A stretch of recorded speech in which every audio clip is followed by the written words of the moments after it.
کہ شیطان مسلمانوں کا اتنا خطرناک دشمن ہے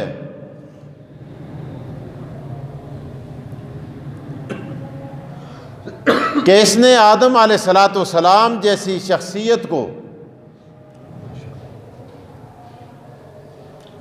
اور اماں حوا کو اس انداز میں بہکایا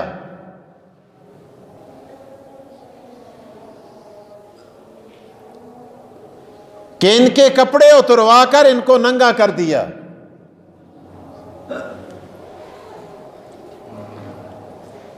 یار سوچنے کی بات ہے، علماء نے لکھا ہے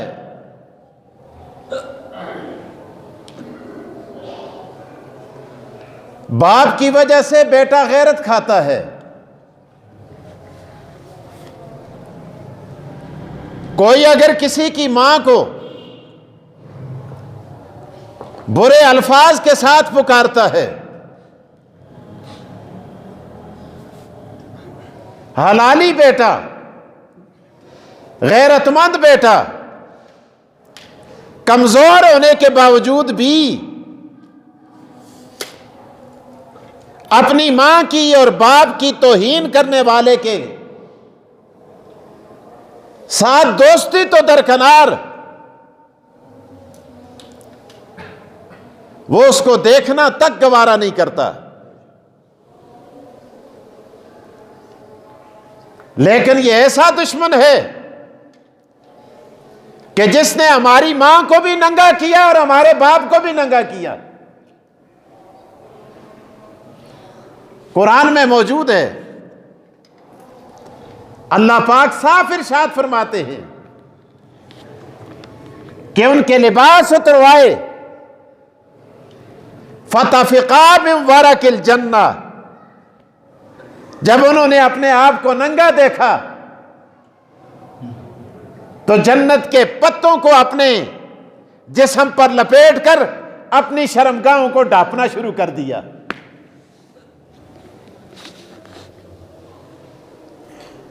لیکن آج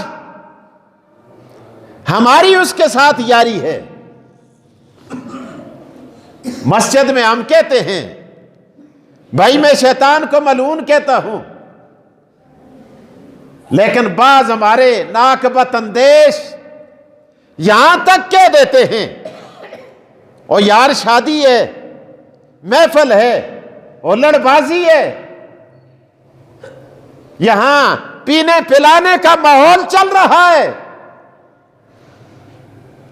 ماحول ایسا ہے کہ شیطان کو بھی تو خوش کرنا ہے نا۔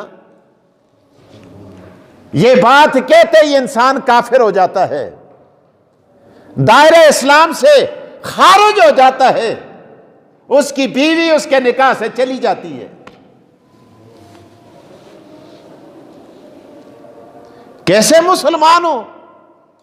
دعویٰ اسلام کا ہے، ہو امتی محمد مصطفیٰ کے شفاعت کی امید آمنہ کے لال عبداللہ کے در یتیم سے لگا رکھی ہے، اور ادھر تمہاری زبانوں پہ یہ جملہ آتا ہے کہ جی شیطان کو بھی تو خوش کرنا ہے نا۔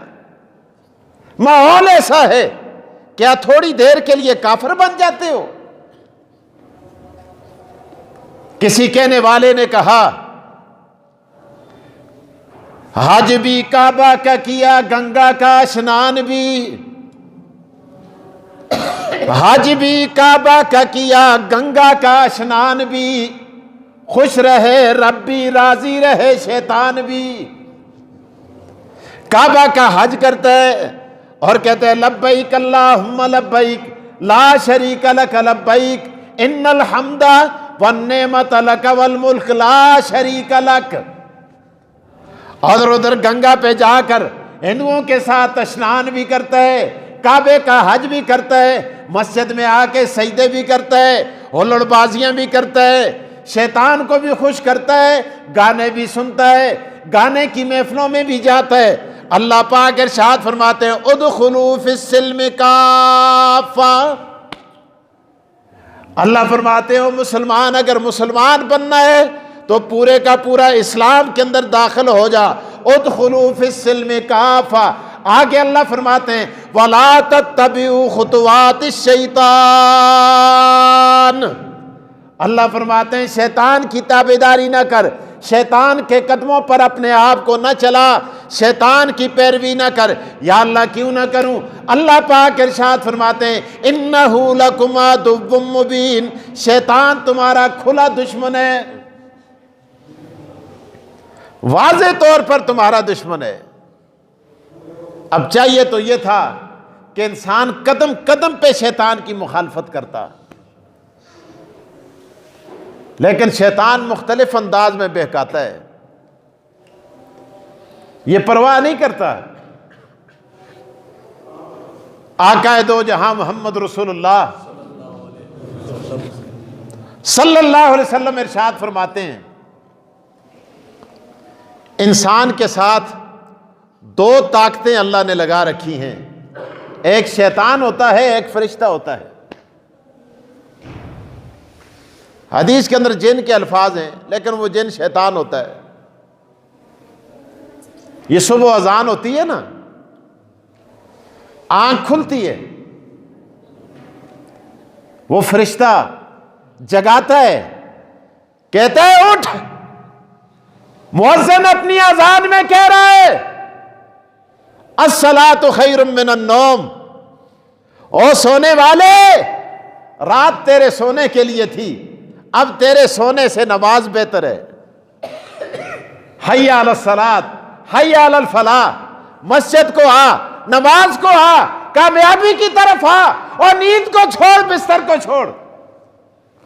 شیطان کان میں کہتا ہے، یہ دو طاقتیں لگی ہوئی ہیں، وہ کہتے ہیں نہیں چھوڑ، بعد میں پڑھ لینا، جماعت چلی گئی تو کون سی بڑی بات ہے، بعد میں بھی تو پڑھ سکتا ہے،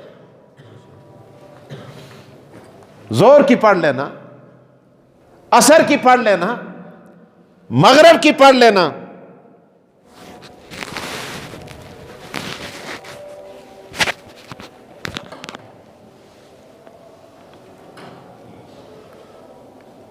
لیکن جب انسان کے اندر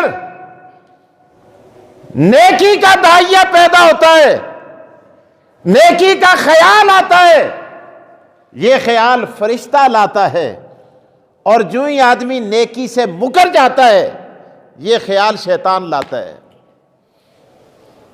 مثلا مسجد کے کسی کام کے لیے آپ کو کہا جائے، فوراً ذہن میں آتا ہے، جس کے پاس نہیں ہوتے وہ بھی کہتا ہے یار ارمان بڑے کو ہونا تو میں کم کریں گے،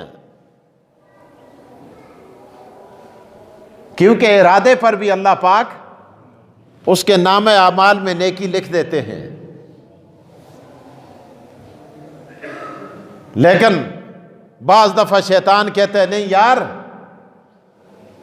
دیکھ ادھر دے گا، غریب ہو جائے گا، فقیر ہو جائے گا، پیسے کم ہو جائیں گے، 10,000 سے 1,000 جائے گا اور 9 رہ جائیں گے، 5 جائے گا 5 رہ جائیں گے۔ شیطان اس کو ڈراتا ہے، اور قرآن کہتا ہے شیطان یعدکم الفقر، اور خدا وعدہ دیتا ہے۔ اللہ کیا کہتا ہے؟ تو دے گا، وہ جو فرشتہ ساتھ لگا رکھا ہے نا، خدا تیری بخشش کرے گا، یہ تجھے قبر میں کام آئیں گے، حشر میں کام آئیں گے، آخرت میں کام آئیں گے، میدان محشر میں کام آئیں گے۔ تو دو چیزیں انسان کے ساتھ لگی ہوئی ہیں،